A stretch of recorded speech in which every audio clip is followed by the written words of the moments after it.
Deepak Chopra, what is the question?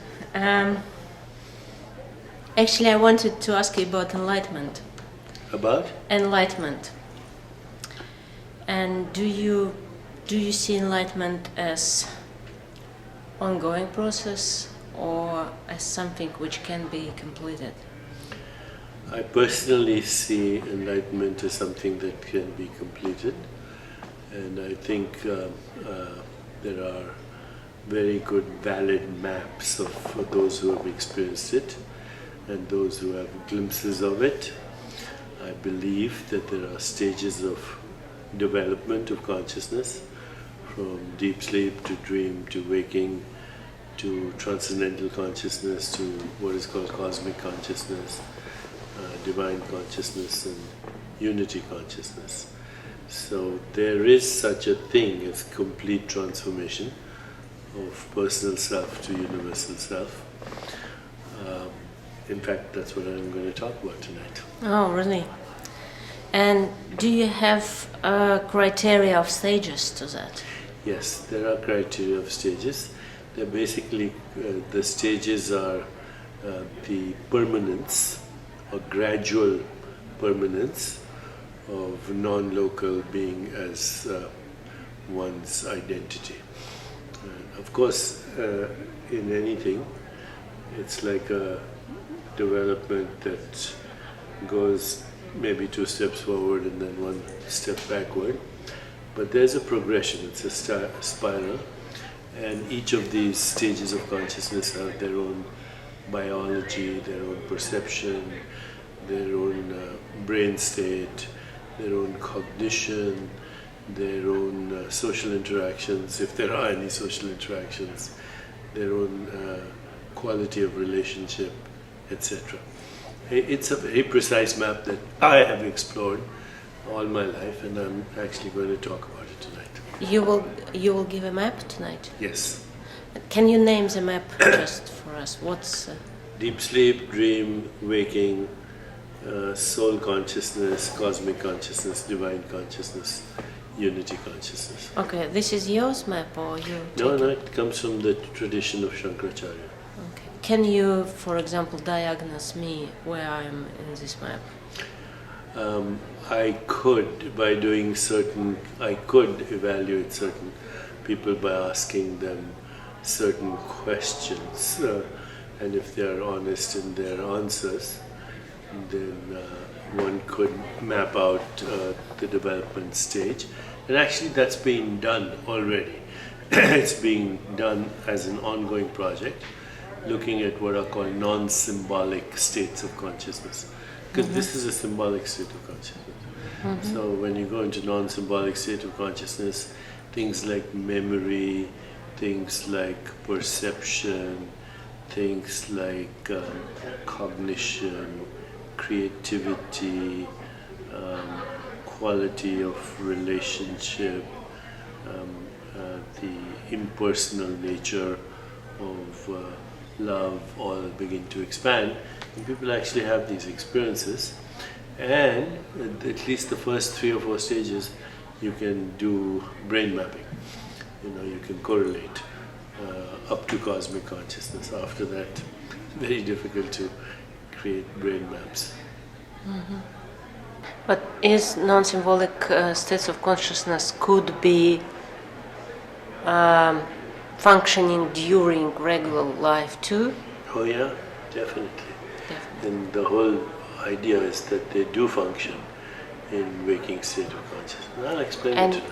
Do you function from this place? I usually don't like to answer questions like personal questions. I no longer think of myself as a person, but the short answer is yes, I experience a lot of non-symbolic awareness. Okay. And the thing which I can't understand here still about, there is classical theory, like you describing how is it exists, like you described in your first talk, that everything is consciousness, right? Or there is non-really classical theory, well, what I perceive is dependent on me as an observer. Which one is more correspond to you? I think awareness is one, but perceptions are innumerable. There's a common field of awareness, but then the perceptual experience of the world is not only species dependent but state dependent. So it's like you might say the electromagnetic field is one, but then there are light bulbs and radio and television and cell phones and my Fitbit and all this. So there are many manifestations in a perceptual experience depending on the brain that is used to observe. Because the brain is actually an object of local object of observation or measurement, the brain itself. But the brain itself is an experience also in consciousness. Okay, but is it dependent on you? Is it dependent on... You know, the world, the awareness, is it dependent on you, on your choice, on yourself? You mean the physical world? Everything. It depends on what you mean by you. If you mean by you, yes, me, I can lift my hand, but I can't move the ocean, at least Why? in this state of consciousness. Because my identity is a consciousness that is squeezed into the volume of a body in the span of a lifetime. Okay, if my identity was cosmic consciousness, then sure, or universal consciousness, sure, but then I don't have to be an embodied being for that. But isn't it enlightenment is identifying with everything? Yes, so as we grow into that experience, where we don't see the universe as the environment, but as our extended body, then there's the awakening of these dormant potentials, starting with intuition, insight, creativity, synchronicity, power of intention. These are the things that happen. Insight, loss of fear of death, these are the more important milestones, I would say. You know, one doesn't have to look at extraordinary. This is very extraordinary. You can't explain this. You can't explain how you experience yourself inside a body because you're not inside the body anyway. Why? I can explain. Why not? Okay, explain. What to explain? Where are you inside your body? Here. Here? Here. Here, outside. No, here. In here? Inside. What's the location? What do you mean by location? Location, I'm giving you location here. It depends of what do you want. Point to here. Where into? Point to the here. I'm already pointing, sitting here. This is my point. Okay, I mean you're speaking in a way I don't understand. So I can explain, you don't understand. Okay, yeah.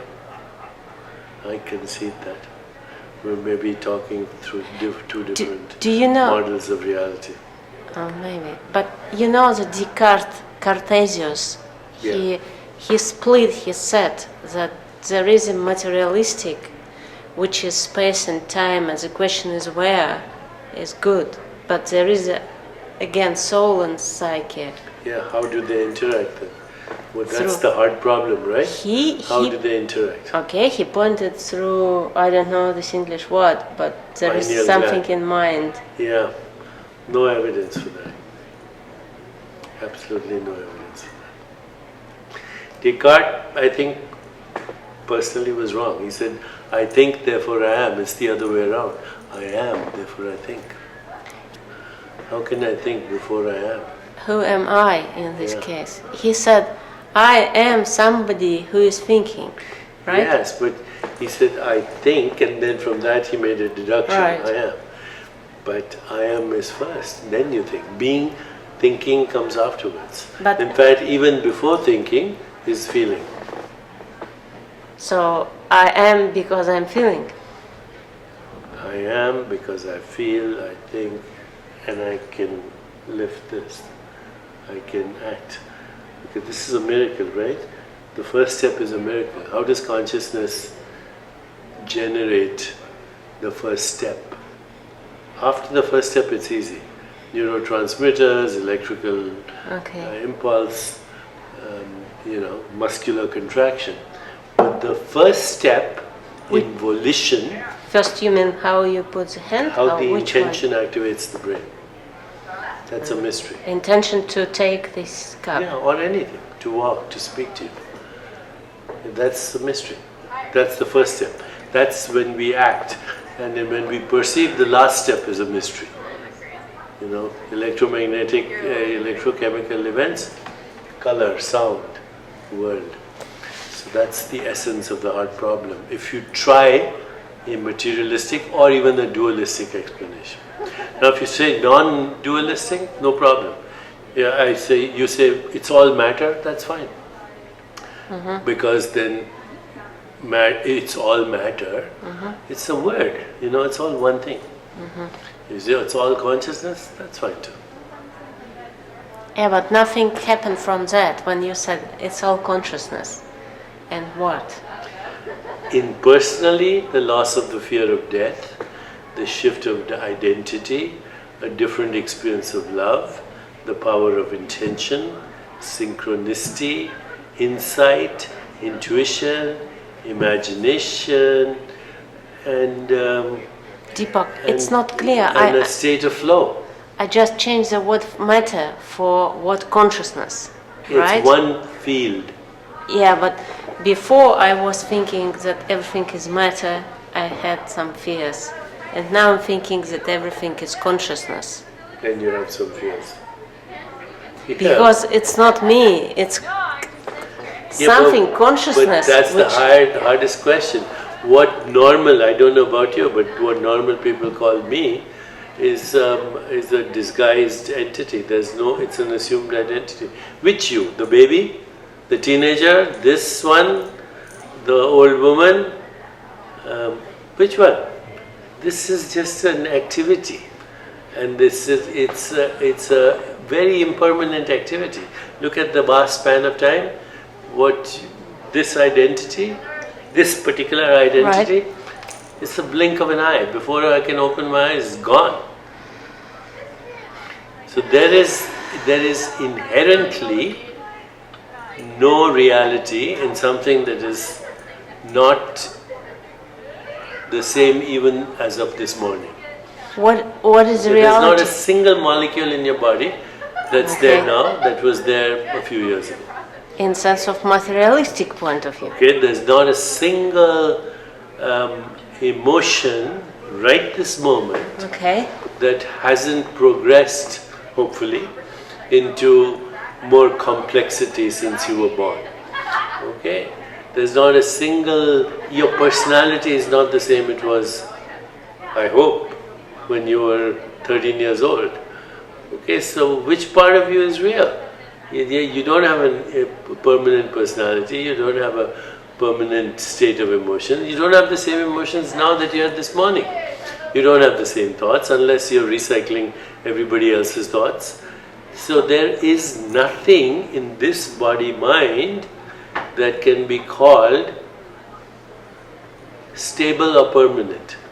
And when you look at it from a point of view of a vast expanse of time, it's like a puff of wind gone.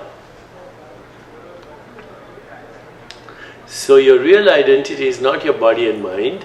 Your real identity is the field of awareness in which body, mind and the universe arises and subsides. Because nothing in the universe is stable.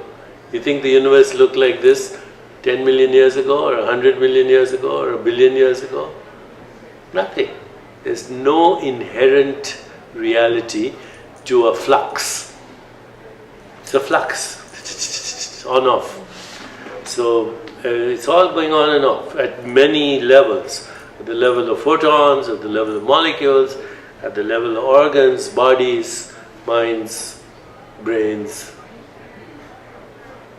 whatever. There's nothing that you can identify, you say, that's it. Because before you say that's it, it's gone. Okay, what for what for people? What for are you here? For the universe to experience itself through me, what I call me. My brain is an observation deck for the universe to look at itself as the galaxies and the stars. I'm an activity of the universe. I'm a stardust being with awareness that came from the infinite void that wants to look at it as this universe. But there are insects with 100 eyes where consciousness is looking at itself completely differently. There are dolphins and bats and honeybees and every living entity that is experiencing, the universe is experiencing itself almost in an infinite number of ways. There is nothing about you other than the total universe. Dark energy, dark matter, stardust, all of that has to be precisely what it is for this activity in time at this moment. For what? For what? For what? I would say it's an unanswerable question. Probably for entertainment. Entertainment? Yeah. Okay. Why not? I mean, Interesting. why not? Unexpected.